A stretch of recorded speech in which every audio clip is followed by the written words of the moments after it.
Ya, jadi kalau bicara tentang kedaulatan itu berarti bicara tentang as-sultanul a'la, kekuasaan yang paling tinggi.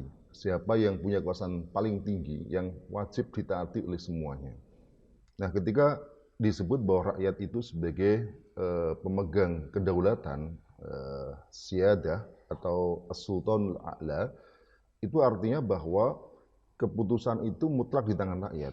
Jadi bisa saja seperti yang dikatakan Ustadz Profesor Subeki tadi bahwa hukum agama bisa menjadi sumber. Tapi dalam kedaulatan rakyat itu artinya agama bukan menjadi kata pemutus, tetapi itu hanya menjadi salah satu sumber rujukan. Ya, sebagai sumber rujukan maka boleh diterapkan, boleh tidak. Jadi dalam demokrasi seperti yang tadi disebut, katakanlah misalnya ketika Allah SWT berfirman wa ahallallahu al-bai'a wa harrama riba, maka tidak secara mutlak langsung bisa diterapkan. Harus diminta persetujuan kepada rakyat. Apakah rakyat setuju ketetapan bahwa riba itu sesuatu yang diharamkan. Nah, maka ketika rakyat itu katakanlah misalnya tidak menyetujui, maka tidak akan bisa diterapkan. Mungkin rakyat bisa setuju, ya, tetapi juga mungkin rakyat tidak setuju. Artinya itu keputusan terakhir diserahkan kepada rakyat. Itulah yang disebut sebagai kedaulatan. Nah, tentu ini berbeda halnya ketika yang tadi disebut as-siyadah itu lisyara'i. Kedaulatan itu di tangan syara. Artinya suara rakyat, keinginan rakyat itu tidak menjadi pemutus, ya. Justru yang harus diterapkan adalah hukum dari Allah SWT. Apakah rakyat itu setuju atau tidak, itu tidak ada urusan, wajib taat gitu. Bahkan untuk itu, seandainya sebagian besar rakyat itu menolak, bahkan seluruh penduduk muka bumi menolak, itu juga tidak bisa mengubah keputusan itu.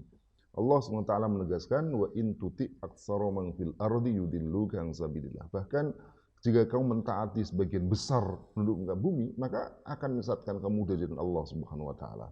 Ini ayat yang jelas-jelas menunjukkan bahwa kedaulatan itu bukan di tangan rakyat. Dalam hal ini adalah suara terbanyak, tetapi dikembalikan kepada ayat-ayat dari Allah Subhanahu wa taala. Jadi oleh karena itu ketika kita bicara kedaulatan mesti akan bicara tentang mana yang lebih tinggi, apakah rakyat dalam ini adalah manusia atau Allah Subhanahu wa taala. Dalam akidah itu sebenarnya sudah sangat jelas. Jadi kalau kita bicara dalam katakanlah dalam usul fikih itu manusia itu menjadi mukallaf. Mukallaf itu artinya apa? Yang dibebani hukum. Tidak ada satupun para ulama mengatakan bahwa manusia itu menjadi al-hakim. Al-hakim itu adalah